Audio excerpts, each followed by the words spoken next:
Hey guys, tonight we're going to drift way back to a time when alarm clocks were roosters, dental care was wishful thinking, and the most dangerous part of your day might be everything. That's right. We're spending a full sleep-inducing day in medieval Europe. The huts are smoky, the shoes are wooden, and the bread could break your teeth. But don't worry, I'll be right here to guide you gently through every itchy tunic and questionable meal. Picture this. You open your eyes to the thin grey light slipping between the cracks of your cottage's wooden shutters. The air is damp. Your nose is cold. The smell of smoke clings to the rough fabric above your head. You try to stretch mistake. Your back is already protesting. Turns out sleeping on a sack of straw and hay mixed with some bugs and probably a mouse or two isn't as restful as memory foam. You sit up slowly, trying not to whack your head on the low ceiling. Thatch isn't known for generous headspace. Your breath puffs out in small clouds. No fire yet. It's your job to get it going. Of course it is. As you swing your legs off the mattress, bag of discomfort, you realise your feet are still caked with yesterday's mud. You forgot to wash them. You were too tired. And there was no hot water, so you just didn't. But this morning you try to make up for it. You grab a chipped bowl, step outside into the bitter dawn and scoop water from the wooden barrel. It's ice cold. You splash it on your face. It hurts. You're more awake now, but also a little angrier at the concept of water. Back inside, the first task is coaxing the fire back to life. You blow on embers like you're trying to inflate a tire with your mouth. It smokes. A lot. You cough and blink rapidly as the cottage fills with the gentle aroma of your own regret. Once there's finally a flicker of flame, you set a small iron pot over it. Inside a chunk of bread soaked in ale overnight. Breakfast of champions. You chew it slowly. It tastes like defeat and faint bitterness. It's better than chewing the air, though only slightly. As you eat, you listen. There's the occasional crow from a rooster. Hooves in the distance. Maybe carts. Maybe the tax collector, we'll get to him later. A dog barks, or maybe it's a really angry goat. In any case, the village is stirring. You step outside fully now, letting the smoke roll out after you. The sun is barely above the trees. You stretch again this time while shivering. Your neighbours are already out and about, including that older woman who saw you trip on your own chicken yesterday. She's telling everyone, probably throwing in some dramatic flair like how you nearly died from poultry. The paths are muddy. Your boots, which are more patched than leather, squelch with every step. You nod to a passing boy who's carrying a basket of eggs like he's transporting royal treasure. He nods back solemnly, as if to say, "We're in this together." Historians still argue whether peasants truly accepted their lives with stoic resignation or secretly dreamed of better conditions. One thing's for sure, you're not dreaming of anything right now. You're just trying to make it to midday without stepping in something soft, warm, and unfortunately common. Now, you're headed back inside to get dressed properly. Your day doesn't really start until your itchy wool tunic is fully engaged in psychological warfare against your skin. But we'll save that delightful dressing ritual for the next section. Until then, take one more deep breath of smoky air, feel that brisk village breeze, and mentally prepare yourself for a day that is just beginning and already exhausting. You stand in the centre of your one-room home staring at your outfit like it's about to insult you, and it will just as soon as you put it on. Dressing in the medieval era isn't about fashion, it's about survival. You need to be warm-covered and vaguely appropriate enough not to get side-eyed by the parish priest. Your undertunic is the first offender. It's made of coarse linen, which feels like someone wove a shirt out of sandpaper and bad intentions. Then comes your outer tunic, good old scratchy wool. It's been dyed with something vaguely natural, possibly onion skins or old bark. It smells like a damp cupboard and feels like wearing a porcupine, a quiet, judgmental porcupine. You struggle to thread the belt through the loops. It's just a strip of leather, but it's stiff from last week's rain, and there's a spot on it you think might be mould. You choose to ignore it. You're already itchy, and now mildly concerned about spores. Shoes?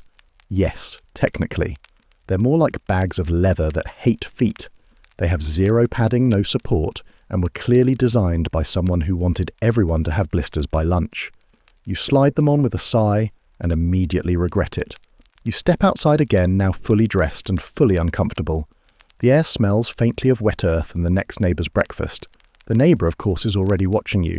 She's the village's unofficial gossip channel. She raises an eyebrow at your outfit, which looks identical to everyone else's, but somehow still invites critique. Your cloak slung over one shoulder flaps dramatically in the breeze.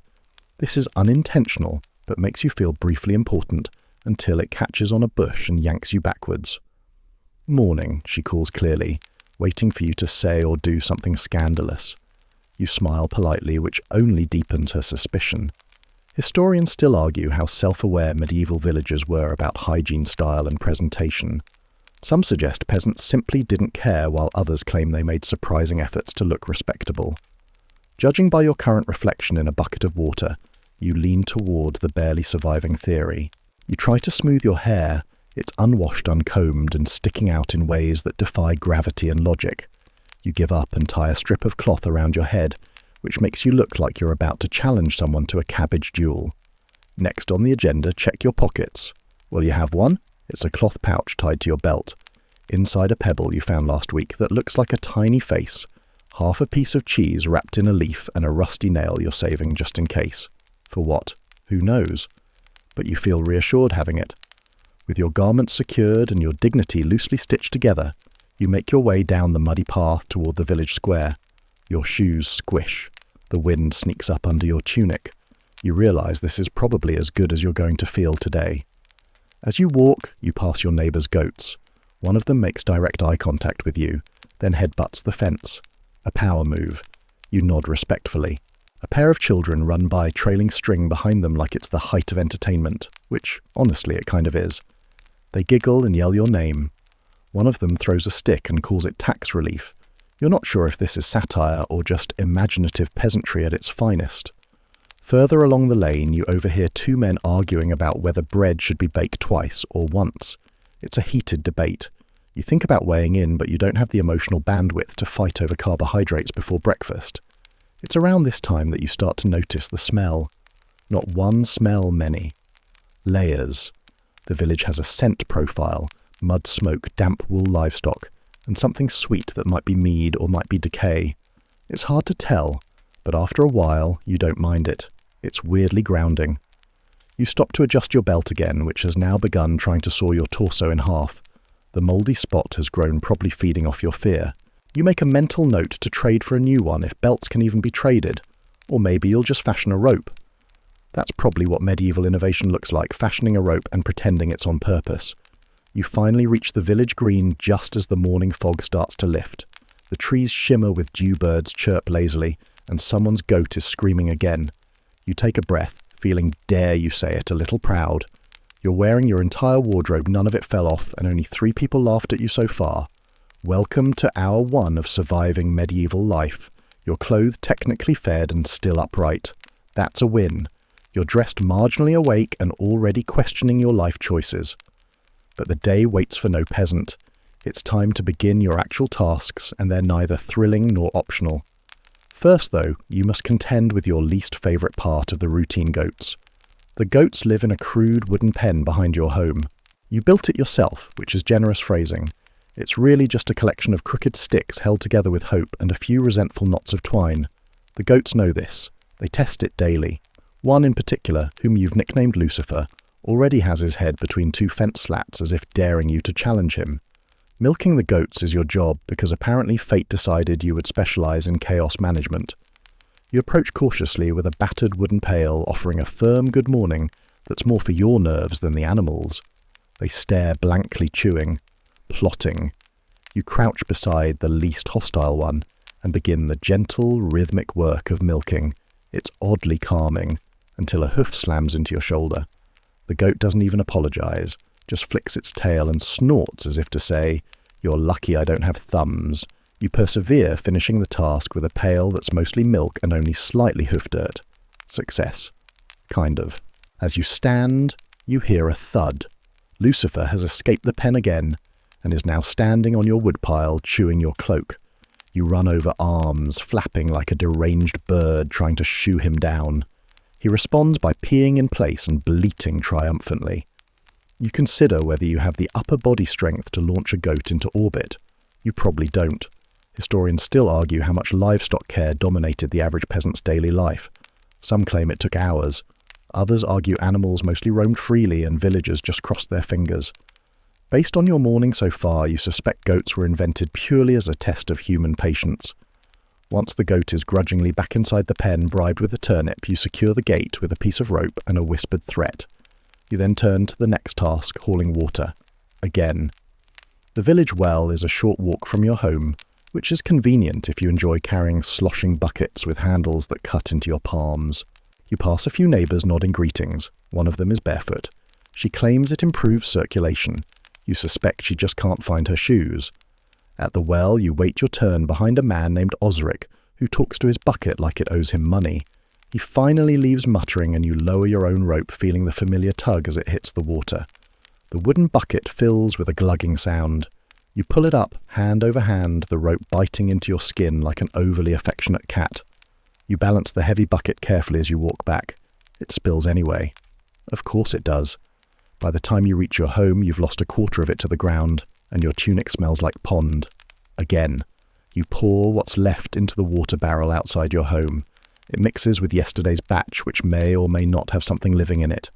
You tell yourself it's just leaves. It's not. With water replenished, you turn your attention to firewood. You gather what you can: sticks, twigs, bits of fence that the goats chewed off, and arrange them near your hearth. The fire has died down again. You coax it back to life with your breath and a few choice words. It flares up, slightly offended. Lunch is hours away, but you nibble on a dried apple from your pocket. It's leathery and tastes like sadness. Still, it's food. You check your to-do list, not a written one, of course. Just mental bullet points carved into the back of your mind through sheer repetition. You need to check the garden patch, a hole in the roof, and maybe trap the mouse that's been stealing from your pantry. You also promised the blacksmith you'd help him move barrels later. That promise was made under duress and mild cider influence. You glance toward the sky. It's grey with hints of sun struggling to exist. A light drizzle begins, as if the weather is gently spitting on your soul. You sigh and head toward the tiny garden behind your cottage, stepping carefully over puddles that threaten to become small lakes. The garden is more mud than plant. Your onions are thriving, probably out of spite. A rabbit has clearly visited, judging by the nibbled greens and the very unbothered rabbit sitting 5 feet away. It does not flee when you approach. It blinks slowly, then turns its back to you. You feel personally insulted. With chores mounting and patience thinning, you head back inside. The cottage is still cold, still smoky, and somehow darker than before. You sit on a stool, staring at the pail of goat milk, and wondering if any part of it is redeemable. As you rest your elbows on your knees, the door creaks open. It's your neighbour again. She leans in, sniffs the air dramatically, and says, "Someone's goats have been into the turnips." You smile tightly. Imagine that. She leaves. You don't move. You just close your eyes for a moment, listening to the gentle crackle of the fire and the distant sound of chickens arguing about something urgent. You're barely halfway through the morning. You step back outside after a brief rest, the smell of wood smoke now permanently clinging to your tunic. The village is wide awake, buzzing with that peculiar combination of aimless wandering and deeply personal errands. But no matter what you try to focus on, you can't escape the ever-present force that governs your every move: gossip. The medieval village gossip network is more advanced than you expect. Faster than smoke signals, more accurate than early printing presses, and somehow always running at full capacity. There are no newspapers, no flyers on posts, just sharp ears and sharper tongues. If someone sneezes on one end of the village, 3 people on the other are already preparing the funeral. You try to walk casually past the well again, only to find a huddle of women exchanging bread and secrets. You smile and nod, but they go quiet when you pass. Not a good sign. As you round the corner, you hear one of them say, "And his goat wore the cloak like a man." They giggle. You walk faster. Your reputation, fragile as it is, took a hit last week when you accidentally shouted at a tree, mistaking it for a tax collector. Now you live under a mild cloud of ridicule, especially from the older villagers who seem to remember everything you've ever done wrong since birth. The blacksmith's apprentice waves to you smirking. "Heard you fell in the chicken trough yesterday." "That was a tactical slip," you reply deadpan, "to check water levels." He laughs. You shrug and keep walking.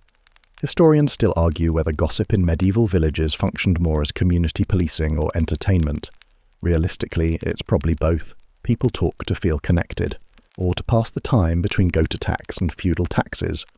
You arrive at the baker's stall. It smells heavenly warm yeast ash, and a faint hint of burnt raisins. You don't have money to buy anything, but you linger anyway. Bread is the village's currency of joy, and sometimes the baker lets you sniff the air for free. Morning, he says. Heard about your firewood cloak trendy. You groan. That was yesterday. A chunk of kindling got stuck in your belt, and you walked around for an hour looking like you were sprouting. Tell me there's a new scandal. Oh, there is, he says, lowering his voice. Miller's wife supposedly smiled at the tanner. In daylight, you raise an eyebrow. Scandalous. Utterly. You leave him chuckling and head back toward the green. A group of children are reenacting a local fable using sticks and a very enthusiastic chicken. You hear one of them shout, "I'll fight you for the last onion," and you're not entirely sure if it's part of the story or an actual dispute.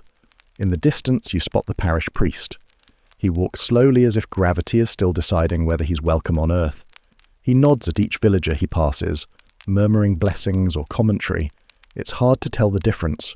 You duck into a side alley hoping to avoid theological questions about the goat incident. Instead, you find yourself face to face with Marjorie, who once accused you of stealing her butter. You didn't, of course, but the rumour stuck. Now she stares at you with the look of someone trying to remember whether you ever made eye contact with her cow. You nod politely. Lovely day for a walk. She doesn't respond, just adjusts her bonnet and moves on. You exhale slowly. Social survival is harder than you thought. At the edge of the village, a few older men sit on logs carving spoons and pretending not to eavesdrop on everyone. You join them briefly grabbing a stick and attempting to whittle. Your spoon turns out more like a weapon. You name it Spork of Destiny in your head, then toss it into the fire pile. One of the elders leans over. Did you hear about the apothecary selling cough syrup made of boiled onions and regret? Sounds delicious, you reply. I tried it once. Dreamed I was a carrot for 3 days. You nod, not sure how to respond, but deeply intrigued. It's just past mid-morning, and your brain is already tired from the constant stream of public relations management. You can't help but wonder how anyone kept secrets in a place where 3 chickens and a passing breeze could start a rumour. There's no privacy, just shared air, shared soil, and shared humiliation. You head toward the village green again. There's shouting, joyful this time. The travelling cloth merchant has arrived. He opens his cart like a magician unveiling a trick displaying rolls of linen and bits of velvet no peasant can afford. But still, you gather close, touching the edges like you're at a museum exhibit. Look at this one, someone says, pointing to a blue scrap. It's like sky in cloth. You agree, though, the sky has never smelled like dye and mildew to you. Still, it's beautiful, and for a few minutes the village forgets its squabbles. Everyone's just admiring colour. Then Marjorie leans over to someone and whispers, "Probably about your muddy boots." You sigh. Gossip never sleeps, not even at the fabric cart. You try to slip away quietly from the crowd near the fabric cart, but of course, someone notices. "Hey, didn't you promise to help with the goat pen?" calls a voice from behind. You pretend not to hear, casually adjusting your belt as if deep in thought. But the voice gets closer. You said noon. It's noon. It is very much not noon. It's barely mid-morning, but in medieval timekeeping, noon could mean the moment I feel like assigning you a task. You turn, forcing a smile. Absolutely. Just had to check the air. Looks good today. The man eyes you suspiciously, but accepts this weak excuse and waves you toward the pasture. You follow him, dodging a puddle and accidentally stepping in a worse one. At the edge of the field, the goat pen awaits. It's worse than you remembered. A section has collapsed entirely, and 2 goats are standing on the fallen logs, one chewing the other's ear. Lucifer, of course, is already halfway through escaping again. "Catch that one," your companion says, pointing. He bites. I noticed. You lunge. Lucifer dodges. You fall into a pile of straw that is only 50% straw. The goat trots away smugly. You sigh deeply and stand up, brushing bits of goat-flavoured dirt from your tunic. You spend the next hour hauling logs, hammering crooked nails with a rock and muttering at your surroundings. The wind picks up, sending flecks of dust into your eyes. Your hands are blistered, your legs sore, and you've been headbutted twice. Once by the goat, once by a low-hanging beam. By the time the pen is more or less standing again, you're sweating through your scratchy wool, and the smell of livestock has seeped into your skin like regret. You wipe your brow and look around. Somewhere in the distant fields, someone is playing a flute badly. It's off-key and oddly emotional. You suspect it's the miller's son again. He thinks it makes him mysterious. As you trudge back toward the village centre, stomach rumbling, you're greeted by the cheerful sight of the tax collector's horse. It's tall, shiny, and far too majestic for this muddy place. The man atop it looks like someone who bathes more than once a season. He wears a velvet coat that practically screams, "You can't afford this." "Good day," he says, dismounting with theatrical flair. You nod cautiously. Good. Enough.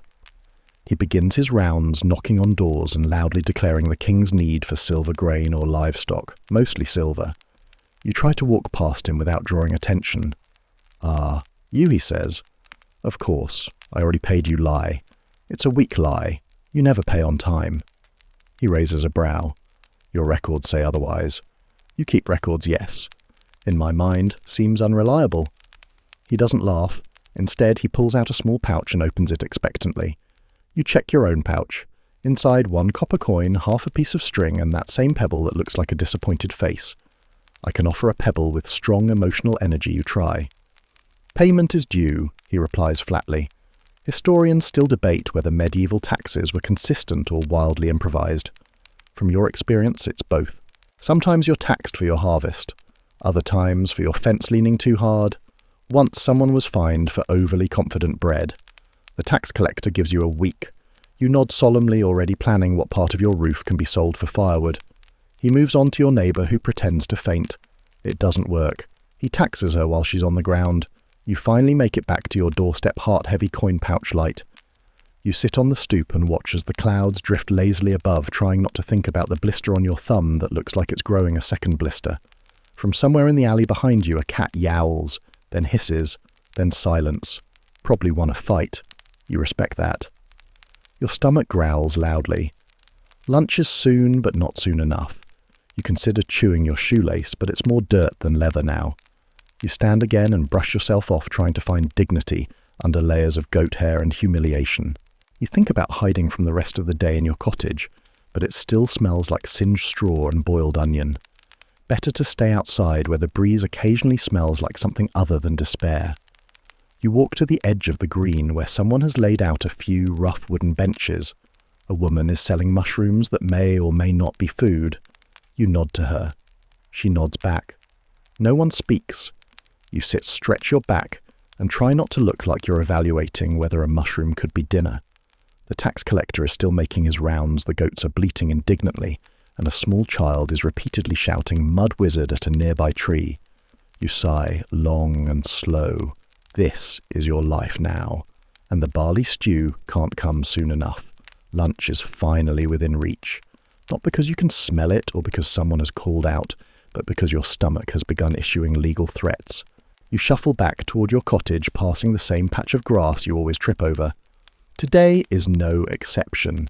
You stumble, swear silently in your mind, PG-13 style of course, and carry on with dignity partially intact.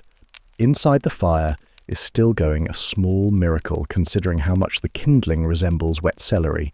You grab the pot from its hook and give it a swirl.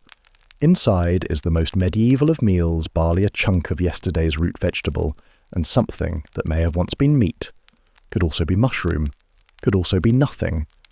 You don't ask questions you can't emotionally handle. You add a pinch of salt, precious stuff, and a sprig of something vaguely green you found near the goat pen. You're hoping it's thyme, but it might be goat-related moss. The stew burbles obligingly. You sit on your stool bowl in hand and prepare to feast.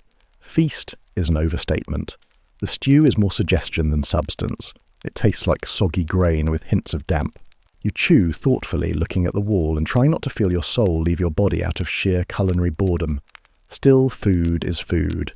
You're grateful, in that tired, slightly sarcastic way only a medieval peasant can be. Across the village, you can hear other households clanging pots, sharing quiet conversation and scolding children for eating with both hands, and no accuracy.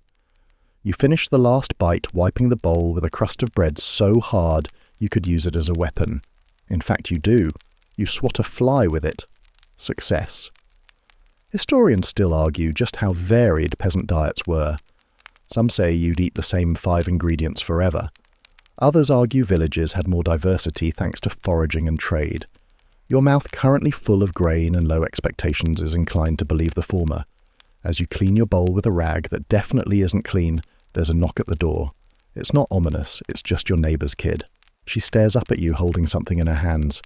"I found this rat," she says. He's asleep. The rat is definitely not asleep.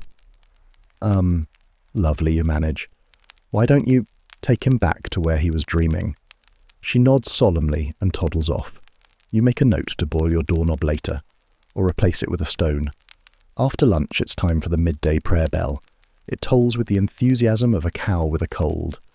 You rise and shuffle toward the village chapel, a squat stone building with a leaning steeple and a door that sounds like it's sighing every time it opens.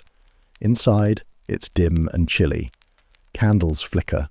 A small group of villagers are already kneeling, whispering prayers, or just sitting quietly enjoying the one building in town that doesn't smell like goat. You kneel awkwardly. Your knees hate this part of the day. So does your back. You try to focus, but your mind drifts something about divine blessings, chickens, and whether Lucifer the goat is currently breaking out again. The priest mumbles something vaguely spiritual, then begins a short homily about humility onions and seasonal piety. You're not sure if the last part is a metaphor or just a reminder that Lent is coming. As the service ends, you rise too quickly and almost lose your balance. You steady yourself against a pew and catch the eye of a chicken. Wait, why is there a chicken in the chapel? The bird stares at you, then bolts for the altar. You chase it, why wouldn't you? But it zigzags expertly, escaping through the side door with a flap of wings and a cluck of victory. Everyone saw. No one comments. You return to your seat, winded and mildly embarrassed. Someone hands you a feather. You're not sure if it's a gesture of support or mockery. Back outside, the afternoon sun filters weakly through the clouds. The world is damp but brighter. You trudge back home, passing a group of boys using sticks to reenact a story they heard about St. George, but they've replaced the dragon with a laundry basket. "Be gone, beast of baskets," one yells, swinging dramatically. You nod in approval. At least someone's having fun. By the time you reach your door, you're greeted by the sound of chewing. You peek around the side of your cottage. Of course. Lucifer has broken out again and is now chewing on your laundry. Your only good tunic flaps helplessly in his mouth. You yell. He bolts. You give chase for the second time in 1 hour through mud, past the blacksmiths and into a patch of cabbages that do not belong to you. Eventually you retrieve your tunic, slobbered, perforated but intactish. You sling it over your shoulder, panting, and return home just in time to realize it's time to patch the roof. Because of course it is. The roof, your eternal nemesis. It leaks when it rains, moans when it's windy, and sheds bits of straw like a nervous hedgehog. Today, a new hole has opened above your sleeping area, a special insult from the sky. If there's a medieval insurance policy that covers roof betrayal, you haven't found it yet. You gather your repair tools, a crooked ladder, a handful of twine, some spare thatch, and an optimism that will soon be tested. You stare up at the hole. It stares back. Somewhere a cloud grumbles menacingly. You climb the ladder with the caution of someone who has previously fallen off one. You have. Twice. The ladder wobbles, as it always does, because it's made of slightly depressed wood. But you make it to the roof without incident, and begin the delicate operation of stuffing straw where sky now peeks through. You work slowly, poking and tying and occasionally swearing under your breath when a splinter lodges itself in your palm. Your hands are already rough from chores, but the roof demands its own tribute. As you tug a particularly stubborn knot into place, you hear the distant clanging of metal. At first you think it's just someone at the forge, but no, it's your second least favourite sound after goat bleating. It's the miller's bell. Time to go to work. Yes, despite the fact that you've already wrestled livestock played. Where's the leak with your roof and been financially threatened by a velvet-wearing man on horseback, you also have a job. You descend the ladder with the grace of a sleepy walrus and grab a crust of bread to take with you. It's yesterday's crust. You hope it won't break a tooth. You've already chipped 2 on stale barley this year. Your job, loosely defined, is helping maintain the mill's outer operations. That includes everything from sweeping up spilled grain, to hauling sacks as heavy as your ambitions. Today's task, moving grindstones. Perfect. You arrive at the mill to find the miller standing in front of 2 cart-sized circular stones. He greets you with a nod and a phrase that no one wants to hear. It's heavier than it looks. You already believe him. The 2 of you wrangle the stone using sticks as levers, grunting and inching it into position while trying not to crush your feet. Your back protests. Your knees scream. You begin to see stars or possibly birds. Either way, they are not helpful. You ever think about moving to the city, you wheeze? He laughs. To do what catch rats? Fair. Historians still argue how common full-time labour was for peasants, or if it mostly consisted of seasonal tasks and bartering. One thing is certain, you're not getting a lunch break, or hazard pay, or even thanks. As the stone finally thuds into place, you collapse onto a nearby bench. The miller tosses you a small hunk of cheese. You chew it gratefully. It tastes vaguely of hay and foot, but it's fuel. You look around the mill, its creaking gears, its giant wooden paddles spinning lazily in the breeze. It's almost hypnotic. You find yourself zoning out, staring at the paddles like they're telling you bedtime stories. Your break doesn't last. The miller asks you to stack sacks next. You lift one and nearly fold in half. These things weigh as much as regret. You grunt shuffle and somehow avoid slipping on the fine dust that coats everything. As you work, you listen to the usual sounds, the turning wheel, the rustle of grain, and the occasional shriek from the nearby chicken coop. One shriek sounds oddly human. You pause concerned, but no one else reacts, so you chalk it up to medieval background ambience. Midway through stacking, you hear a thud. It's followed by a soft moan. You turn to find Alan, the miller's other helper, lying face first in a sack of flour. Too enthusiastic, he mumbles, clearly winded from trying to outlift you. You help him up, both of you now dusted white like ghost apprentices. Eventually the work slows. The sacks are stacked, the stones are set, and the miller thanks you with a generous nod and an extra crust. You take it graciously, pretending it's gold. You head home, arms, sore legs shaking. Along the way you pass the butcher who's arguing with a pig. The pig is winning. At your door you glance back at the sky. It's getting darker. The clouds have thickened and that light drizzle you hoped would go away is now more persistent. You recheck the roof from the outside. It still looks like a patchwork quilt made by someone with commitment issues. Inside your body slumps onto the stool again. The fire needs more wood. Your feet need less pain. But there's still more to do. You sigh deeply, realizing that surviving a day in the Middle Ages is less about one big danger and more about a slow avalanche of tiny discomforts, all piled into one long, muddy, smoky day. You close your eyes for a moment just to gather strength for what's next. The room is quiet until the soft clip-clop of hooves returns. The tax collector's coming back. Great. You brace yourself at the sound of hooves, but it turns out to be a false alarm, or at least not the velvet-cloaked menace from earlier. This time it's a passing cart full of turnips, driven by someone who looks equally tired of existing. You wave politely. They nod back, eyes dull with shared understanding the day is far from over. Still, the interruption reminds you your midday lull is done. You stretch with a groan that sounds older than your actual age, then trudge back outside, where the dampness has doubled and the mud is now legally classified as a liquid. You follow the sloshing path toward the common field, where a group of villagers have gathered for their own brand of early afternoon break, chewing things that barely count as food and exchanging commentary about the weather with the intensity of philosophers. You join them offering a half loaf of bread and receiving in return a portion of boiled root that smells like dirt and tastes like it too. You chew slowly. The flavour is defensive. It's the kind of food that fights back emotionally. I added vinegar, someone offers proudly. Ah, you reply, blinking. It's, sharp. Good for the blood, says another. Or the worms. You're unsure which worms she means, internal or agricultural, but nod in agreement anyway. As you chew, the conversation turns to local events. There's talk of a nearby abbey that's apparently acquiring relics, including a saint's actual foot. This leads to a 15-minute debate over whether it's morally acceptable to keep toes in boxes. Historians still argue about how much medieval people truly believed in relics, or if it was more about local pride and drawing pilgrims. Judging by this crowd, it's both mixed with a healthy dose of, well, it beats watching goats all day. After lunch, the village prepares for a mild inspection. Not from royalty, not even from clergy, but from the Lord Steward, a man who visits periodically, to ensure that rules are being followed, rents are being collected, and no one has grown too confident. You don't expect trouble. You haven't trespassed, started any unauthorized fires, or made unlicensed cheese this week. Still, you've heard of people being fined for such crimes as using the Lord's shadow, without permission or whistling suspiciously on a Wednesday. You finish your gritty bread and join the others near the village green. The steward arrives on horseback with 2 scribes behind him, young men with more ink on their faces than their parchments. The steward himself wears a feathered hat, which somehow manages to look smug.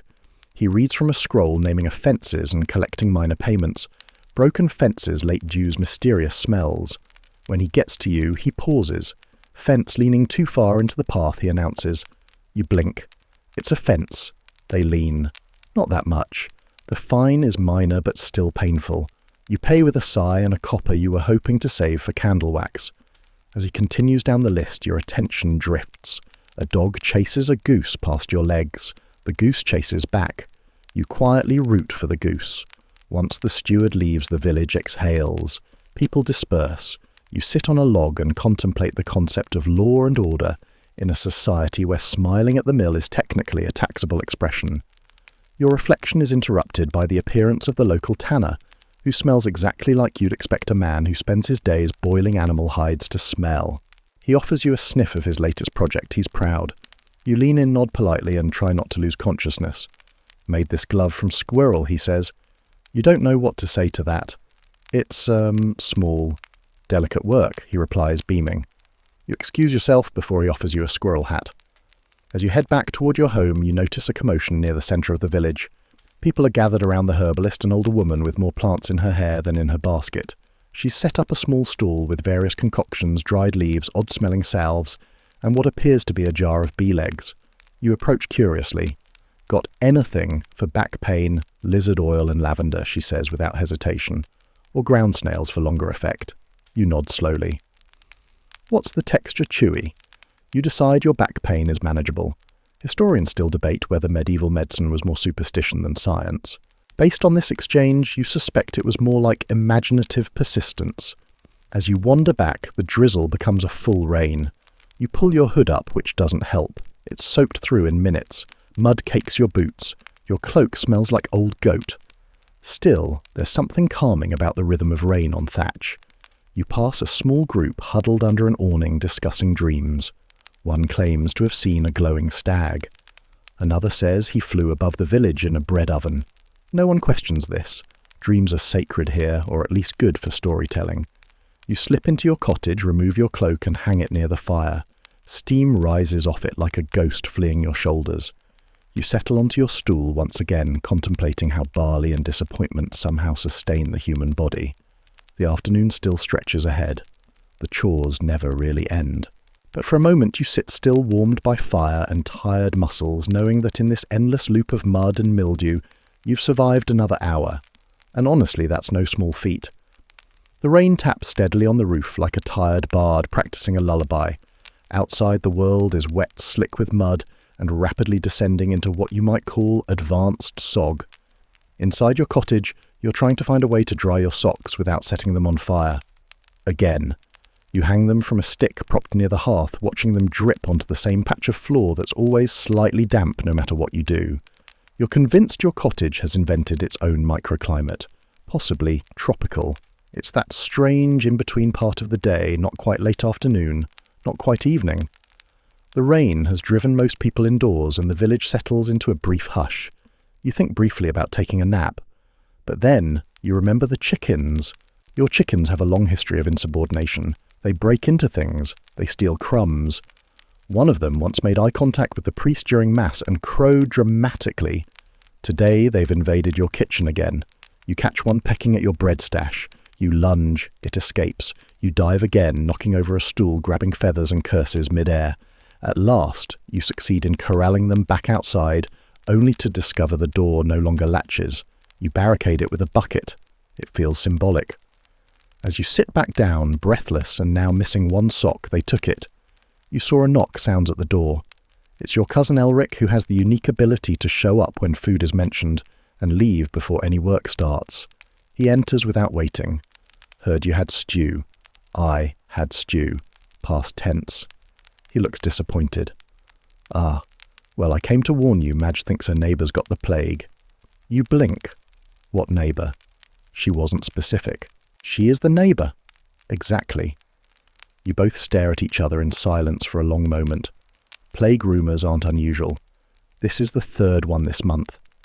Someone sneezes a little too forcefully or looks slightly grey or claims they've lost their appetite and suddenly they're being eyed like a cursed loaf of bread. Still you feel your pulse rise. The memory of last year's sickness is still fresh, the quarantines, the fear, the burning of mattresses in the field.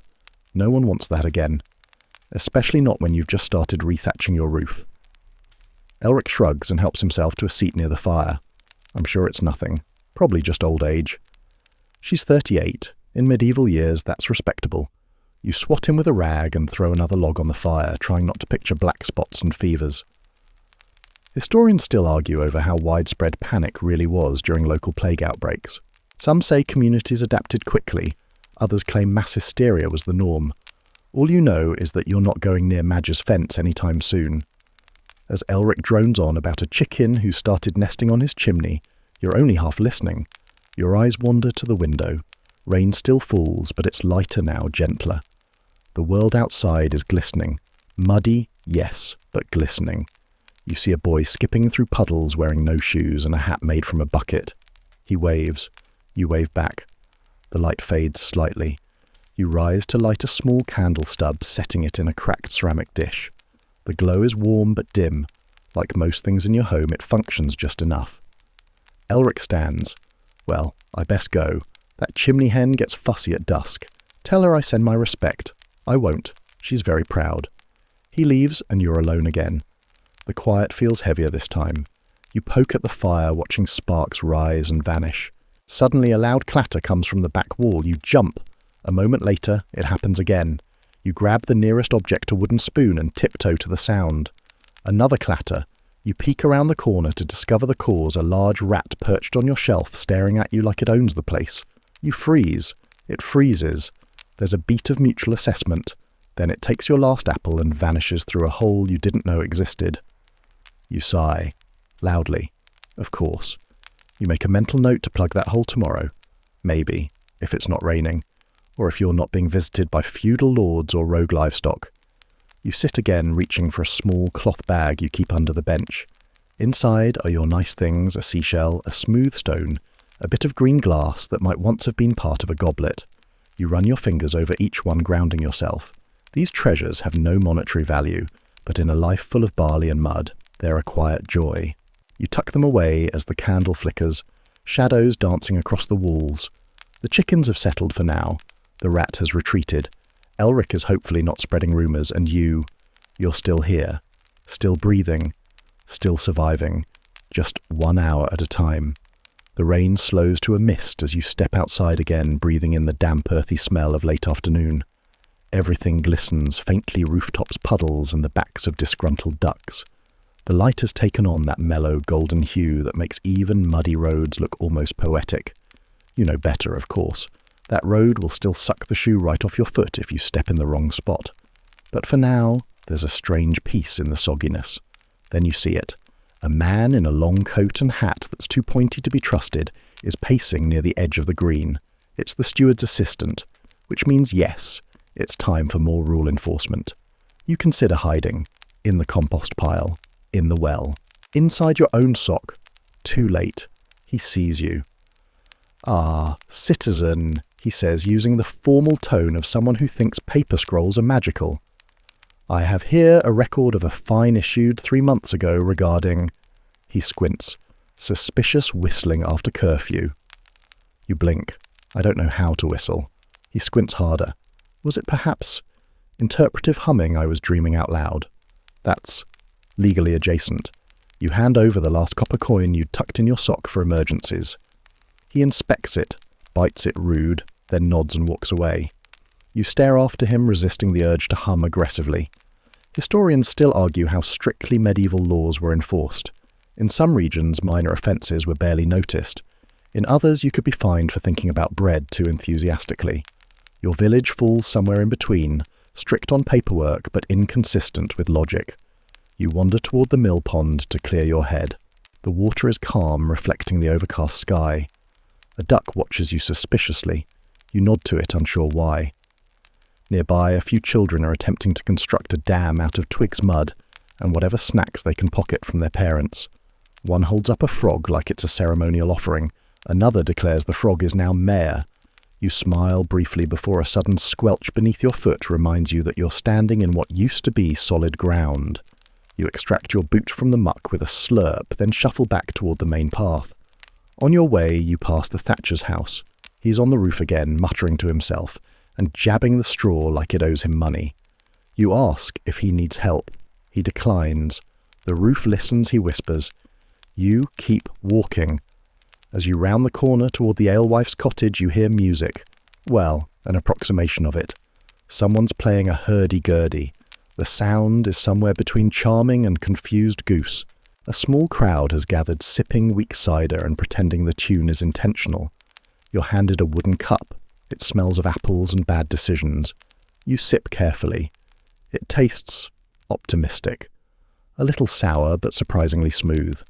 Probably the closest thing to comfort your body has experienced all day. You lean against a post and let the atmosphere wash over you, the warm glow of lanterns being lit one by one, the quiet murmur of neighbours pretending not to gossip, the clink of mugs against weathered tables. The alewife's cat slinks by and rubs against your leg, before vanishing into the shadows like a tipsy ghost. She always knows who spilled something. You hear a joke nearby. Why did the monk refuse to eat cheese? Because it was unbelievable. You groan gently, but you're smiling. Even in mud and misery, someone always has a pun. A man stands suddenly and recites a short poem about bees. It starts strong and ends with him rhyming sting with fling in a way that makes everyone vaguely uncomfortable. You applaud anyway. It's the polite thing to do. This, you realise, is one of the few moments the village relaxes together. Not working, not panicking, not chasing goats or arguing over whether a sneeze means doom. Just being. And cider. The candlelight dances across their faces, casting everyone in soft amber glow. Even the loud ones look gentle in this light. You take another sip and close your eyes briefly. The music continues, a little out of tune, but full of heart. Eventually the cider runs out and people begin to shuffle home. You walk slowly, watching your breath in the cooling air. Your limbs ache, your socks are damp again, and your only remaining copper is gone. But the fire will be waiting, and maybe the chicken won't be in your bed this time. As you reach your cottage, you glance up at the repaired patch of roof. It's holding, so far. Inside the fire still glows faintly. You toss on another log and sit beside it. Your knees crack in protest. You whisper to them, "We made it. Another day survived. Another day full of odd finds, cider diplomacy and frog mares. And tomorrow? Well, tomorrow is probably more mud, but maybe less whistling finds." You wake to the distinct sound of rain dripping directly onto your forehead. So much for your triumphant patch job. The roof has declared war again, and you've lost this round. You roll off your straw mattress now with extra dampness and land with a grunt on the chilly floor. Your joints crack in protest, and you feel every inch of yesterday's labour in your spine. The fire is out. Of course, your toes curl against the cold floor and your breath puffs out in little clouds. Another beautiful medieval morning. You shuffle toward the hearth, poke the ashes, and begin the slow, painful ritual of relighting the fire. A few sparks catch. You blow gently. You wheeze. It laughs at you. Eventually flames return and your fingers start to thaw. You glance at the puddle forming under the drip. You place a bucket beneath it, one of the very few you haven't sacrificed to goats or fines. The dripping sound echoes through the room like a metronome of minor misery. Outside the village is already stirring. You pull on your boots still wet and your cloak still chewed on and step out into the grey morning. The road is worse than yesterday, if such a thing is possible. The mud has evolved. It now swallows one of your shoes nearly to the ankle. You tug it free with a slurp so loud it turns heads. Your first stop, the butcher's stall. Not to buy anything, you can't afford that, but to check if the rumours are true. Word around the village is that he's acquired something rare and strange. You arrive just in time to see him proudly unveil a pig with 5 legs, still alive. The extra leg dangles like a strange appendage that no one knows how to acknowledge. You blink. Is it useful? Probably not. He shrugs. But it's good for business. Historians still argue whether medieval peasants believed in omens like this. Some records say 5-legged animals were seen as blessings. Others say curses. Either way, it's definitely going to be discussed at the next village cider night. You nod and move on, pretending the pig didn't wink at you. Back home you realise you've forgotten to fetch more water. Again. You sigh and trudge to the well bucket in hand, mentally apologising to your back in advance. The well line is long this morning. Everyone's grumbling. The baker says his yeast went flat. The apothecary claims the rain is diluting her cough wine. The tanner has discovered a mushroom growing in his boot. You wait, trying not to eavesdrop, failing completely. Finally, it's your turn. You lower the rope haul the bucket back up and immediately spill half of it down your front. The remaining half is triumphantly lugged back home, where you set it near the hearth like a trophy. You are soaked sore and victorious. Next, you check the garden. The onions have drowned. A goose is standing where your spinach used to be, honking, like it paid for the space. You try to shoo it. It lunges. You run. Inside again. You sit briefly to patch your sock. You've tried using thread. You've tried using twine. Today you use a bit of hair from your goat. It's strong and smells faintly of mischief. Somehow it works. Your stomach reminds you that food exists. You check your stores. 2 shriveled carrots, a hunk of cheese with more personality than you'd like, and is that stew hard to tell? It's in a jar. You didn't put it in a jar. You decide to eat the carrots. Slowly. One eye on the cheese in case it moves. The rain hasn't stopped. You step outside and find the village almost quiet. Just a few folks hurrying between homes, cloaks over their heads, dogs barking at the sky like it personally insulted them. You pass Madge's house. The window is open. She's there, coughing dramatically into a scarf. You immediately step back. She locks eyes with you. It's just allergies. You nod, unconvinced. She sneezes. You run. Back at the green, the steward's assistant is gone for now, replaced by a town crier who's reading a new decree. Something about unauthorised puddle enlargement and aggressive poultry behaviour. You glance toward your chickens. They're lined up in the mud, glaring at the crier. You wouldn't put it past them. A boy walks by with a loaf of bread nearly his size. He offers you a piece. You accept grateful. It's dense, chewy, and strangely comforting. He grins, then announces he's starting a rain measuring business. His only tool is a cup. You tell him he's going to be very successful. Later, you help the blacksmith cover his forge with tarps. It's wet hot and smells like scorched iron and patience. You hand him tools as he grumbles about rust and wet coal. Ever think of moving somewhere dry, you ask. Where? The moon, you shrug. Less rain. He doesn't laugh, but he doesn't throw a hammer at you, which is basically affection in blacksmith language. By the time you return home, the sky is darkening again.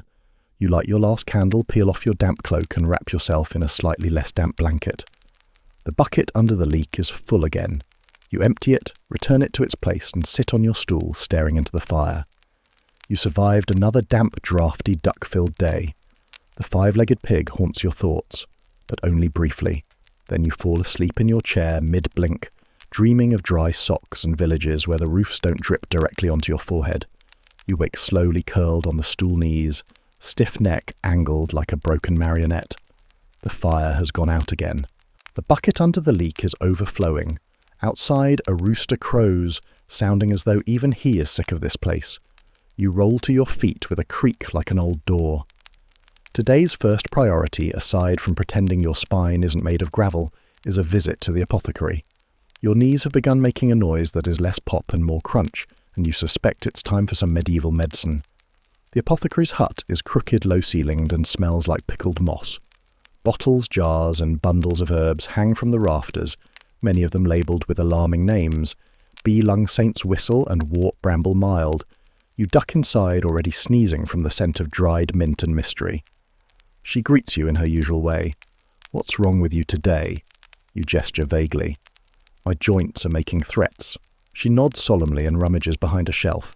Moments later, she returns with a small pouch of crumbled brown flakes and a bottle of something so cloudy it looks like swamp water. "This'll loosen the ache," she says. "Also might loosen your grip on time and space." Promising. You pay with a string of garlic and a promise to not report her if you hallucinate aggressively. Historians still argue whether medieval remedies were more harmful than helpful. Some believe herbalists had real insight. Others point to the widespread use of powdered toad and say, probably not. You're not sure, but at this point you'll try anything. You shuffle back to your cottage and set the bottle on your shelf beside your rock collection and your good spoon. You consider drinking it immediately. But then you remember what happened the last time you tried to milk the cat. She has not forgiven you. Instead, you decide to apply the flakes externally, maybe in a compress. You wrap some in linen and press them to your knees while you sit by the hearth hoping for warmth and not hallucinated choir boys. While you rest, there's a knock. It's the reeve, one of the village officials, which means only two things a favour, or a request disguised as a command. "You're good with traps," he says. "This is news to you. We've got rats again. In the grain shed." Ah, there it is. You agree, because saying no to the reeve is a good way to be reassigned to latrine duty for a month. You grab your makeshift trap, a wooden box, some string, and a piece of cheese you've been pretending wasn't mouldy, and head off to the shed. It's worse than expected. Rat droppings everywhere, the smell of panic in the air, and half the grain sacks chewed open like someone hosted a rodent banquet. You set your trap and wait. Rats skitter in the shadows. One pokes its head out and looks at you like it's evaluating your credit score. Eventually your trap springs. Success. You catch a small, extremely offended rat who chirps angrily as you release him into the woods with a stern lecture. You reset the trap. Rinse. Repeat. 3 hours pass. You've caught 5 rats stepped in something unspeakable and knocked your head on a beam 4 times. By the end, the reeve returns and claps you on the shoulder. Well done. Your reward. A turnip. You eat it raw as you walk home. It's spicy and tastes like ambition's failure. The village is busy now. The rain has stopped and people are out mending fences, repairing carts and shouting at geese. You pass the blacksmith who is hammering something unidentifiable. Sparks fly dramatically. You nod to him. He doesn't look up. On the green, 2 women argue over whether or not the new baby looks like a saint. The baby is asleep and completely unaware that his future is being debated in spiritual terms. A group of boys are attempting to build a fortress using sticks and one soggy hay bale. One of them is wearing a pot as a helmet. Another claims the mud is blessed. You decide not to ask questions. You stop at the baker's window. The smell of fresh bread is overwhelming, rich, warm, crusty bliss. You don't have any money left, but the baker offers you an end crust out of pity or solidarity. You eat it slowly, savouring each bite like it's royal cuisine. Back home, you finally remove the herbal compress from your knees. They feel slightly better, or maybe just colder. Either way, you're calling it a win. You stoke the fire, add another log, and sit back on your stool. The day has slipped by, full of pest control, strange medicine, and half a turnip. You're tired in every joint. Your clothes smell like vinegar and fear. But you're alive, and that's still something. Outside, the sky dims, inside the shadows stretch. You hum softly as you peel a potato with your good spoon, pretending for a moment that you're a chef in a grand castle instead of a muddy peasant with a bucket of stew and a vendetta against roof leaks. Then you hear it, the soft patter of rain returning, and the slow plip, plip, plip of water finding the bucket again. You smile bitterly, raise your potato like a toast, and mutter, "We meet again." The rain has resumed its gentle assault, more persistent than violent a drizzle with long-term ambitions. You sit beside the fire with your potato now carved into a shape that's less edible and more abstract sculpture. You toss it into the pot anyway, figuring the stew won't notice. You stand slowly, knees creaking, and stretch. A wet patch on the wall has started to grow mould in the shape of what vaguely resembles a rabbit. You consider naming it. Maybe Gregory. But there's no time for mould-based friendships. You've got errands to run, specifically delivering firewood to the widow at the far end of the village. She can't haul it herself anymore, and despite your joints staging a rebellion, you promised you'd help. You load a small bundle of logs into a makeshift sling, 2 strips of fabric tied around your back like a reluctant baby carrier for tree limbs. Outside, the road is even muddier than before. You trudge forward one step at a time, each boot threatening to stay behind. As you pass the mill, the wheel turns slowly, slicing through the water with tired dignity. The sound is rhythmic, almost calming, until you nearly trip over a duck sleeping in the path. It honks indignantly. You apologize. It doesn't forgive you. You continue toward the widow's cottage, passing fields now more swamp than soil. A boy waves at you from a tree. He claims to be training to become a bird. You believe him more than you should. You reach the widow's home, knock once, and she answers with her usual suspicious stare. Then her face softens. Firewood, she asks, already knowing. You nod and set the bundle down near her door. She hands you a small cloth pouch in return. Inside is a clump of something brown. Figs, she says. From last autumn. You nearly weep. Figs are a treasure, a rare treat, a sweet break from the relentless parade of roots and barley. You thank her sincerely. As you begin the return walk, you pass the village pond again. A group of geese are organising something, possibly a coup. They part to let you by, but not before one of them nips at your boot. Just a reminder of your place in the pecking order. You make it back to your cottage, with only one slip in the mud and one near-goose incident. You hang your cloak, shake the rain from your shoulders, and throw another log on the fire. The warmth crawls back into your bones slowly like a cautious guest. You open the cloth pouch. The figs are wrinkled soft and beautiful. You eat one, slowly savouring every bite. Sweetness. Actual sweetness. For a few brief seconds, your taste buds remember what joy feels like. Then comes a knock. A gentle one this time. You open the door to find a girl holding a large book. She looks nervous. Can you read this? She asks. You can barely. A few letters, some phrases. You motion her inside, sit her near the fire, and examine the book. It's a prayer manual, handwritten with flourishes that seem more decorative than spiritual. You sound out a line or two. She listens with rapt attention, as if you're reading ancient spells. Perhaps you are, in a way. In a world of tools and toil, words are magic. She thanks you and disappears into the mist. You sit back down. The fig aftertaste still lingers. Rain drums on the roof, the bucket beneath the leak fills again, and your spoon rests beside the pot like a knight between battles. Suddenly there's shouting outside. You peer through the shutter. A man is waving his arms, yelling something about a runaway goat and a lost hat. You recognise both as your goat and your hat. You open the door, sigh, and step back out into the dampening day. You find Lucifer near the chapel, standing on a cart, chewing your hat like it owes him rent. You approach with caution. He flinches, then bolts. You give chase again, slipping, sliding, shouting promises of stew-based vengeance. A small crowd forms. Someone cheers. Someone else starts humming a chase tune. Eventually, Lucifer tires. You reclaim your soggy hat, now half missing and wholly ruined. You bow theatrically. The crowd claps politely. Back at home, you hang the hat near the fire. It droops in defeat. You sit again. Your clothes are wet, your muscles ache, but your heart somehow is light. Maybe it's the fig. Maybe it's the absurdity of chasing a goat through mud while peasants applaud. Either way, you're still here, still surviving. You whisper a soft thank you to no one in particular, sip from a cup of rainwater you didn't mean to leave outside, and let the warmth of the fire lull your eyelids lower. It's not over yet. But it's just enough for now. Evening has crept in softly, like a cat settling on your lap without asking. The mist has thickened to a gentle fog wrapping around the village in pale silver. It's the kind of air that muffles everything, footsteps, voices, even time. Inside your cottage, the fire is holding steady, flickering with quiet satisfaction. You've changed into your slightly less damp tunic, and your boots stuffed with hay sit near the hearth in a puddle of their own regrets. Outside, the wind has gone still.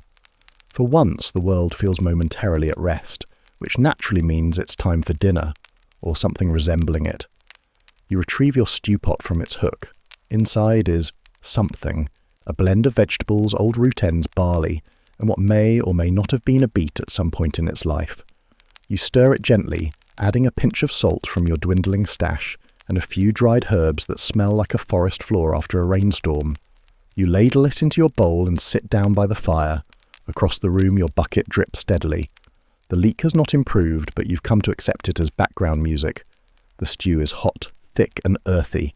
It tastes like effort, Not terrible, not wonderful, but undeniably food. You chew slowly, appreciating the warmth it brings to your insides. After the fig earlier, you expected nothing could compete, but there's comfort in this bland familiarity.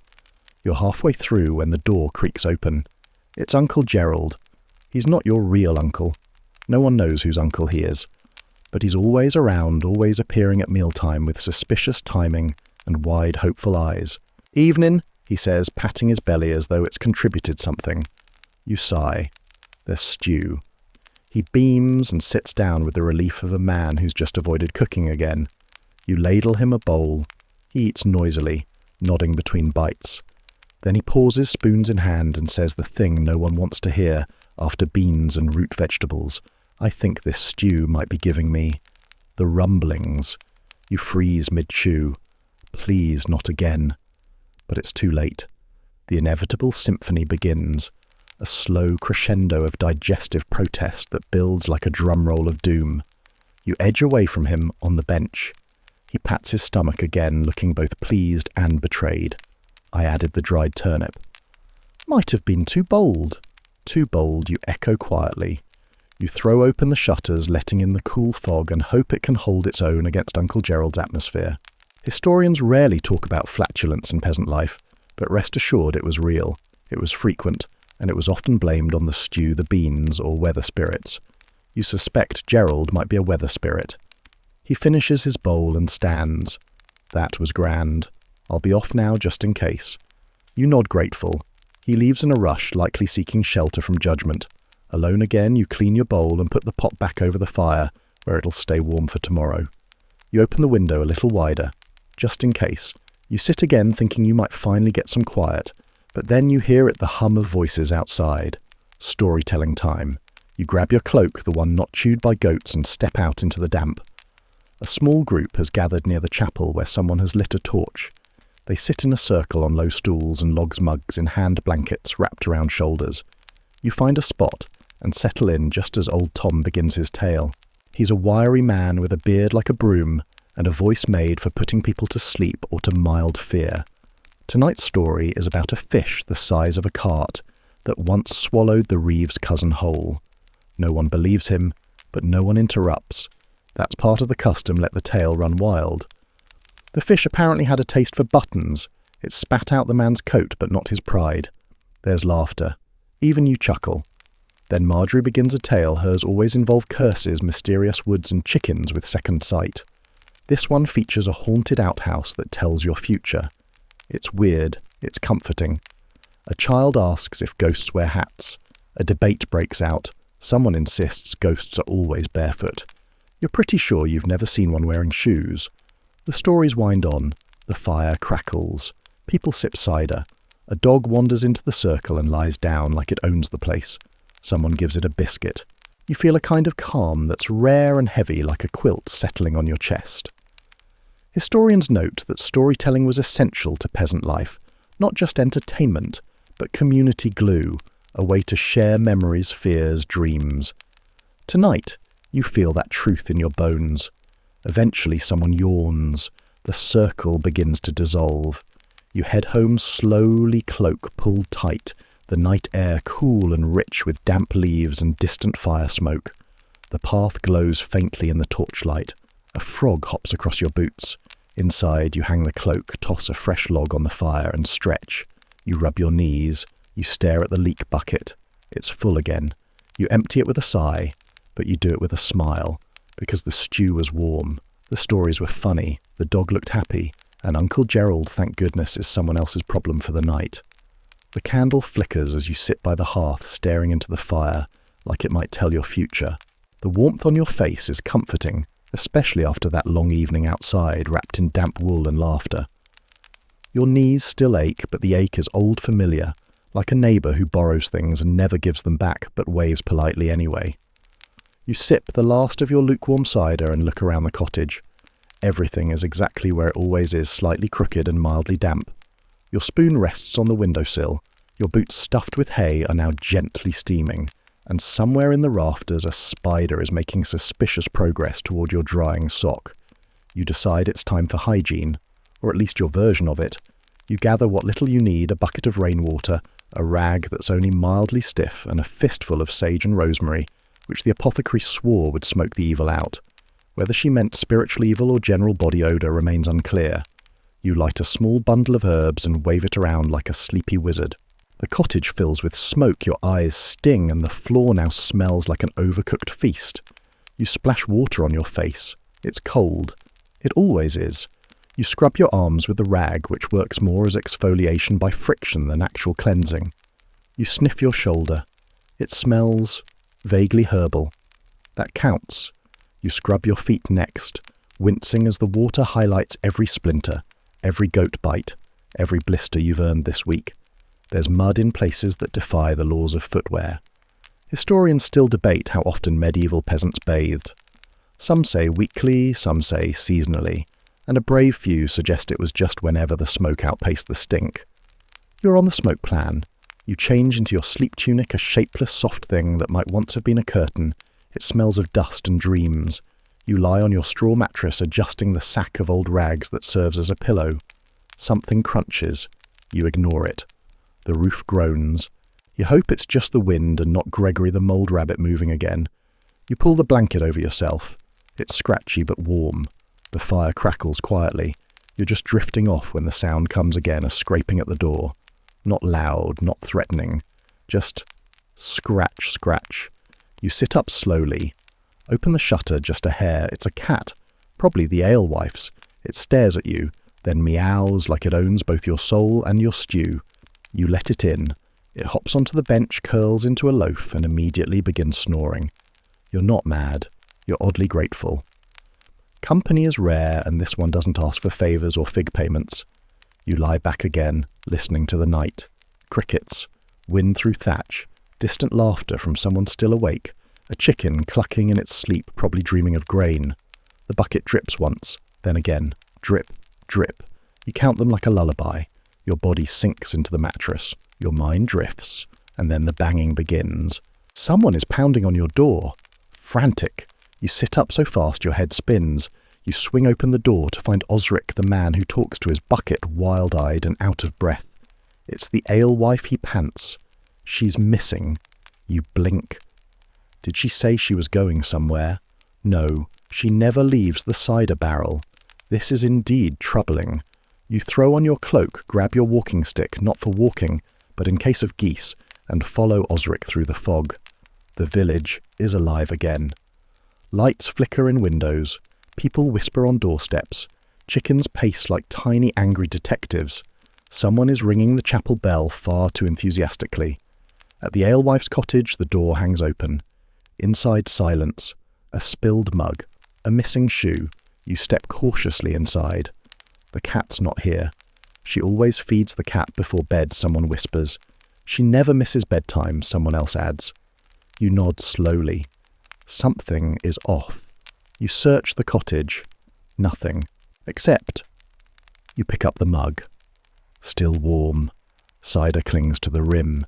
You glance at the open door, the single footprint leading into the fog and the missing cat. You suddenly wonder if this is just a late-night walk or the beginning of something weirder. Then a voice behind you says, "She went to see the fortune goat." You turn. It's Marjorie holding a candle and wearing a cloak covered in twigs. She said she had a question. Marjorie continues. About fate. You stare at her. There's a fortune goat, of course. You just never asked. You sigh. Deeply. Because of course there's a fortune goat. You stand in the alewife's doorway, staring into the fog as if it might blink back. A fortune goat. You don't remember hearing about one before, but with Marjorie involved, the line between superstition and slightly fermented imagination tends to blur. She said it lives past the old well, Marjorie whispers dramatically. Deep in the woods. Only appears on nights with thick fog and mild digestive ailments. That's oddly specific. It said the goat answers questions with a stomp or a sneeze. You blink slowly, unsure how to respond. Osric nods as if this all makes sense. Someone behind you mutters, "Told you the cider was too strong tonight." Still, the alewife is missing, and you're too full of stew and obligation to ignore it. You grab your cloak tighter around your shoulders, adjust your walking stick now, upgraded to possibly magic staff, and follow Marjorie Osric and a few curious villagers toward the old well. The fog thickens the further you go. It wraps around your ankles like laundry gone rogue. Branches creak, an owl hoots overhead, then coughs, startling itself. You pass the old well, a moss-covered circle of stone that smells faintly of thyme, and continue deeper into the woods. The trees lean in like they're gossiping. Every snapped twig sounds like a warning, or indigestion. Eventually you reach a small clearing. There's a single lone goat standing in the centre, staring at you like it's been expecting this moment for centuries. It's massive, white with one dark spot over its left eye. Its horns curl with dramatic flair. It looks wise. It also looks slightly annoyed. That's him, Marjorie whispers, as if you're about to meet royalty. He's the one. The goat. The goat. You glance around. Does he speak? No, Osric says solemnly. But he knows. The goat takes a step forward. You tense. Then from the woods, the alewife stumbles into the clearing, barefoot, holding her other shoe triumphantly. I found him. She cries. He told me the cider batch will be excellent this year. You stare at her. He told you. She nods. 2 sneezes and a bleat, clear as prophecy. The goat sneezes again, then returns to chewing a bush with great wisdom. Marjorie clasps her hands. We are blessed. You are confused, deeply. Historians still debate the role of animals in medieval folklore. Cats were witches, dogs were omens, but goats were complicated, occasionally revered, frequently eaten and sometimes consulted about weather patterns, or apparently cider quality. The alewife walks over to you beaming. He said I should go easy on the apples this time. Too tart. You nod slowly, wondering if you've officially passed the threshold of sanity. Everyone begins to shuffle back toward the village, whispering excitedly about the sign and the aura, and whether or not the goat blinked thrice when the wind changed direction. You linger for a moment. The goat looks at you. You look at the goat. Do you know what I'm doing with my life? The goat doesn't move. You nod respectfully. Fair. Then you turn and walk back with the others, leaving the goat and its prophecies behind. Back in the village, people begin to settle. The alewife is declared found, which is good enough for the chapel bell to stop ringing. You part ways with Osric and Marjorie at the green. They promise to write down the goat's message once they figure out how to spell sneeze. You reach your cottage, peel off your damp cloak and rehang it on its peg. The fire is low but not out. You feed it a twig, then another, watching it come back to life like a sleepy dragon. You sit down. The candle still glows faintly. The cat back from wherever she vanished to is curled on your stool. You don't move her. You don't have the strength. Instead, you sit on the floor back against the wall, knees bent, and just breathe. You close your eyes and listen. Outside, the fog has begun to thin. Crickets chirp. Someone laughs distantly.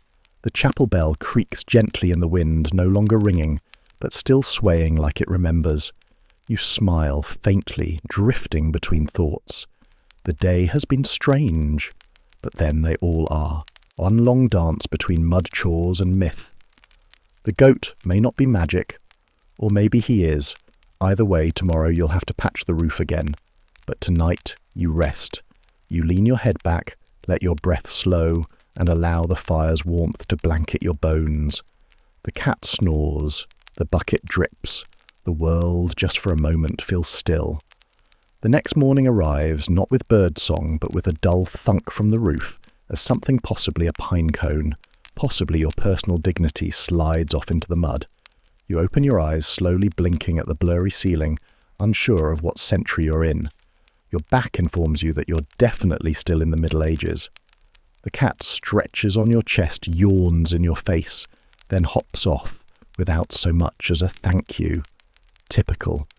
You rise from your bed of straw stretch until your joints threaten mutiny and shuffle to the window. The fog has finally lifted. In its place, a sky the colour of watery porridge and a breeze that smells of firewood and unresolved arguments. Your plan for the morning, if you can call it a plan, is simple: survive, and maybe wash your socks. But that might be ambitious. You heat a little water throw in a fistful of dried mint and wash your face while making small sounds of protest. You look into your bucket mirror, frown at the new pimple on your nose, you name it, Sir Blister the Red, and tie your tunic with the same piece of rope you've been using since the Harvest Festival 3 years ago. Once you're clothed and vaguely vertical, you decide to revisit the chapel. You've been avoiding it ever since that chicken incident during midday prayer, but the priest has probably forgiven you, or forgotten. As you walk through the village, the world is unusually quiet. People are tired. The fog may be gone, but fog leaves something behind, a mental haze, like everyone stayed up too late gossiping about goat omens. The chapel sits peacefully on the hill. The door creaks as you push it open. Inside, it smells like incense dust and beeswax candles. You dip your fingers in the stone basin and make the sign of the cross, pausing briefly to swat away a fly. The priest nods at you from the altar. He's older, with a voice that makes even the most fire and brimstone sermon sound like a bedtime story. You kneel. He begins a reading about humility and labour. You try to focus, but your stomach growls loudly enough to echo. The priest raises an eyebrow. You whisper spiritual hunger, and he continues without comment. Afterward, you linger a moment watching the candles flicker. You think about the goat. You think about the stew. You think about whether God ever had to chase livestock through a cabbage field. Then you step back outside and find chaos. A wagon has tipped near the village green. Its wheels lie in the mud, one broken, the other mocking you. Chickens are inside the wagon now, clucking victoriously. The driver, a red-faced man you've never seen before, is arguing with 3 children and a dog. Don't touch that. It's medicinal flour, he shouts. The children are already covered in it. You sigh, tighten your cloak and step in to help. You lift crates. You shoe chickens. You catch the dog twice. You restack barrels that smell like pickled turnip juice and despair. Eventually the driver calms down and thanks you with a small pat on the arm and an offering a round loaf of bread. You accept it like a royal gift. As the commotion dies down, you sit on a low stone wall and break off a piece.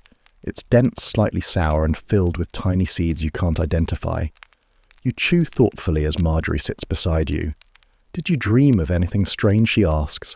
Just teeth. Falling out into soup. She nods. Prophetic. The two of you watch the village settle again. Children run by with sticks. The blacksmith hammers something large and unidentifiable. A man yells at a pig for stepping on his hat. You tear off another piece of bread. Remember when days were simple? When was that never? You both laugh, the kind that comes from exhaustion and shared absurdity. You return home, sling the rest of the loaf in a cloth and place it gently on the table like treasure. You eye your stew pot. You consider a bath. You reject that idea immediately. Instead, you head back outside to your roof, where the latest hole is open just above your bed. You climb the ladder again now, so familiar you think it deserves a name. Perhaps Splintermaster. As you patch the thatch, you hum softly one of the songs the children were singing earlier. Something about a wizard who lived in a turnip. It's catchy. The sun peeks through the clouds, briefly sending a beam of light directly into your eyes. You squint and pretend it's divine approval. Historians still argue whether peasants found joy in their routines, whether the endless cycle of rain-rot chores and community brought comfort or just quiet despair. You think maybe it's both. You finish the patch, climb down and admire your work. The roof looks slightly less like it's trying to murder you. Inside the cottage is warm again. You feed the fire, toss a few crumbs to the cat, and sit down on your stool. You tear another bite from the bread and chew slowly. Your hands are raw. Your feet ache. You smell faintly of goat ash, and something herbal you can't identify. But the roof isn't leaking. The stew hasn't boiled dry, and the fortune goat still hasn't sneezed at you. Maybe you're doing okay. There's something about a dry roof that makes you feel like you've won a silent war. You sit there staring up at the patch spot, nodding to yourself, like you've just tamed nature with twine and attitude. The cat, unimpressed by your small victory, yawns and rolls over on your straw bed, claiming the warmest spot. You let her have it. She's earned it, probably. You step outside, stretching your arms. The breeze is mild. For once, the mud seems more decorative than threatening. The village buzzes with low energy, like everyone's just tired enough to avoid starting any major disasters. Your first stop is the green. A group has gathered again this time, not to chase goats or argue about relics, but to inspect a new item of gossip, A strange pair of shoes someone claims were found near the mill pond. You squint at them. They're wooden, a little too small, and painted with crude red swirls. No one recognizes them. They say they belong to the tanner's grandmother's ghost, someone whispers. Or a dancing spirit adds another. Or just shoes you suggest. They all look at you disappointed. You have no imagination, Marjorie says. I have blisters. That's close. They return to theorizing. One man is now describing a dream in which a pair of shoes taught him how to bake bread with his mind. You quietly step away before someone tries to put the shoes on and summon a weather event.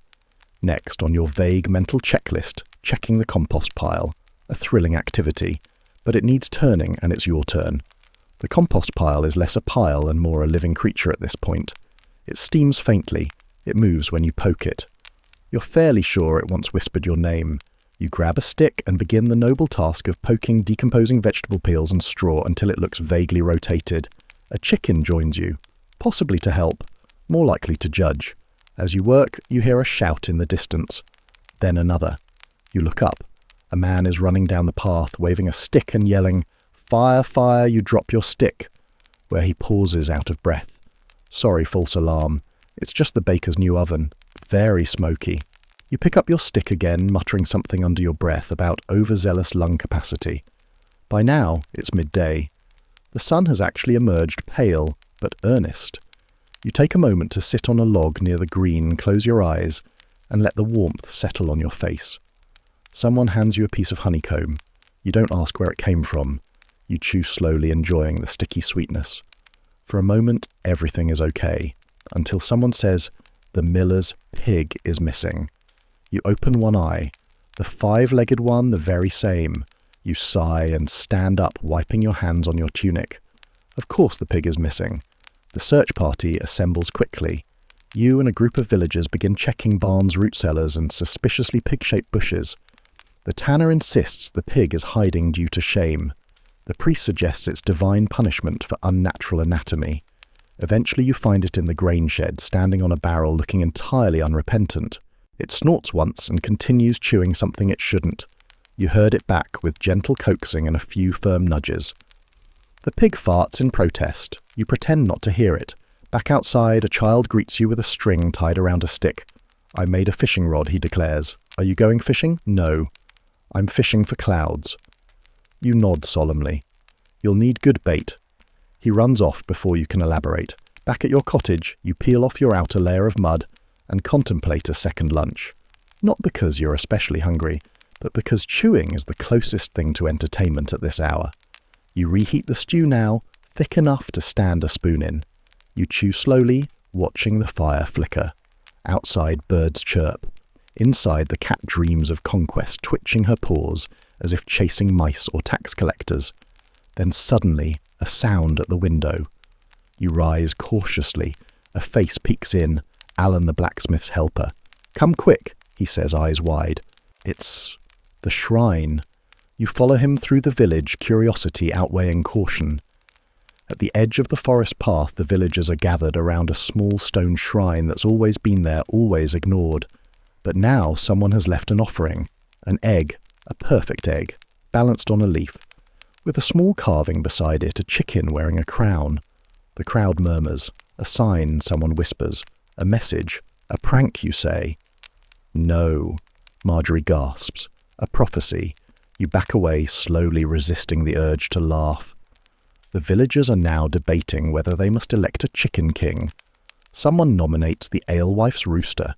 You return home, quietly. Inside, you sit once again by the fire, letting the flickering light chase away the nonsense of the afternoon. The stew is still hot, the bread still chewy, and the chicken king. Well, he can sort himself out. You've got a splinter to remove and a sock to mend. The great affairs of state can wait. Morning arrives, reluctantly slipping through the cracks in your shutters like a lazy idea. The cat, now firmly entrenched as the true owner of your home, meows once and leaps off the bed, trotting toward the door like she has a schedule to keep. You do not. Not officially, anyway. But the village has a way of creating schedules for you. You stretch. Every joint responds like a badly tuned lute. Your knees creak, your neck pops, and your spine makes a small clicking sound that you choose to interpret as still alive. After a quick wash involving a cold splash from the rain barrel and a half-hearted scrub with your sleeve, you pull on your tunic and step out into the daylight. The green is already bustling. There's a peculiar energy in the air, the kind that says, something has happened, but no one agrees on what. You approach a small cluster of villagers, huddled around what looks like potatoes.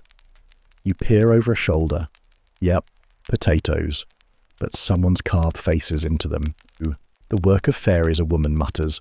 Or very bored children, you offer. She doesn't laugh. You back away. You wander toward the well where someone has hung a hand-drawn notice. You squint. The ink is smudged, but the gist is clear: a festival is coming. Not a big one, just the annual blessing of the barrel celebration, when the ale is deemed fit for drinking, even though it never stopped anyone before. You remember last year's festival fondly. Someone juggled fish. Someone else juggled fire. There were injuries, laughter. A goat may have been elected honorary mayor. This year, preparations are already underway. Banners, i.e., strips of fabric with ambiguous stains, are being strung between cottages. The blacksmith is hammering metal into bells that sound suspiciously like pots with handles. The alewife is checking barrels and muttering incantations under her breath, which may or may not be recipes. You're pulled into service almost immediately. Your task assists in preparing the celebratory stew. This, of course, involves peeling approximately 200 vegetables, each more stubborn than the last. You sit at a long bench beside Osric, who insists on singing the same three-line ballad over and over again. O turnip, sweet turnip, so noble and round, your flavours confusing, but still quite profound. After the 15th repetition, you consider becoming a travelling monk just to escape the song. You peel chop and try not to slice your thumb. Your fingers are stained orange and smell like effort. Eventually someone brings over a basket of herbs and a single majestic onion. Who gets to chop this? The baker's wife asks. Everyone looks away. You, the foolish one, volunteer. Tears pour down your face within seconds, not from emotion but betrayal. The onion is potent, possibly sentient, possibly angry. Brave, someone murmurs. With the stew simmering, the group disperses for a brief rest. You wander toward the green again, where children are rehearsing a play.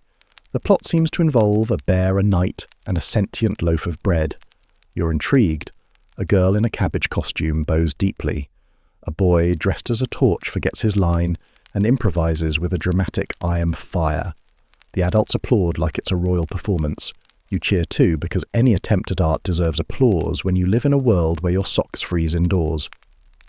The chapel bell rings once, just a reminder evening is near. You help set up tables near the chapel, rough planks laid across barrels mostly level. Someone brings out a fiddle. Someone else brings their own spoon and starts tapping rhythmically, a medieval precursor to drumming. You sit for a moment, nibble on a crust, and enjoy the sound of low laughter and the scent of stew wafting through the village. You glance around and see people starting to gather in clusters. Not for chores or trouble for celebration. It's rare, but it's real. As the sun dips low, casting amber light across the village roofs, the first ladles of stew are served. You accept your bowl gratefully. It's still mostly root vegetables and vague seasonings, but tonight it feels different. Shared food always tastes better. You eat slowly cross-legged near the fire, watching as neighbours dance children tumble, and the alewife proudly pours the first mug from the blessed barrel. Someone toasts to surviving another year of goat attacks. Everyone drinks. Marjorie performs a short, terrifying poem about soup. Osric falls asleep with a carrot in his mouth. The tanner's pig, recently recovered from his escape attempt, is crowned spirit of the festival and given a wreath of garlic. Later, you find yourself sitting beside the blacksmith, watching the flames from a safe distance. You think we'll do this next year, you ask. If we're lucky, he replies, or too stubborn to die. You nod. That tracks. Eventually the fire burns low. The crowd disperses. Someone snores gently under a bench. You rise, stretch, and wander back to your cottage under a star-scattered sky. The cat greets you with a yawn and a demand for attention. You oblige. Inside you light a stub of candle and stare into the flame, remembering onion tears and cabbage costumes and garlic pig crowns. You lie down in your bed, Pull the blanket to your chin and exhale slowly. The festival was strange as always, but it was yours. The fire is out, the candle's down to its last whisper of wick. The stars beyond your shutters are silent cold and impossibly far away, and you, a tired medieval villager with a stomach full of stew and shoes full of mud, lie still in your scratchy blanket staring up at the shadows on the ceiling. Your breath slows, your body aches in that peculiar, satisfying way, earned only through a full day of doing everything and nothing at once, and then drip, drip, you groan softly. The bucket. It's always the bucket. You shuffle from bed, carrying your blanket with you like a tired ghost. You empty the water out the back door with a sigh that vanishes into the night air. Then you return, settle back in, and let the cottage creak and moan as it always does. Tomorrow you'll wake to chores and chickens, maybe even another pig-based emergency. But right now the world is quiet and small and safe. A soft scratching comes from the rafters, probably the cat or Gregory the mould rabbit returning to his mossy throne. Either way, it's not your problem until daylight. You close your eyes finally. Your last thought is a half-formed question. Why did the goat sneeze 3 times yesterday? You smile. You don't need to know. Some mysteries are better left unmilked. Now the fire has gone to embers' soft orange pulses in the heart of your home. The wind outside has quieted to nothing, just a hush brushing the eaves like someone pulling a heavy quilt across the rooftops of the village. You're still finally. The day's weight lifts from your shoulders, not all at once, but gradually like water soaking into earth. The aches from roof thatching, the sting of chopped onions, the faint grudge you still hold against the goat, they all drift like fog dissolving at dawn. Nothing presses on you now. There are no taxes to pay, no bread to bake, no turnips demanding your attention. Just the warm air of your cottage, the slow rhythm of your breathing, and the faint crackle of an old log finishing its last task. You shift slightly beneath your blanket. The straw bed may not be soft, but it is familiar. Predictable, like the stars outside or the candle stub that always gives 2 extra flickers before surrendering. Let your thoughts wander now. Let them stretch out across fields of barley, over crooked fences and through sleepy forests. Let them follow the wind down narrow paths where no one waits, where even the birds have tucked in their songs for the night. There's nothing left to do. You've done enough. You are enough. Let it all fade. Sleep now. Sleep.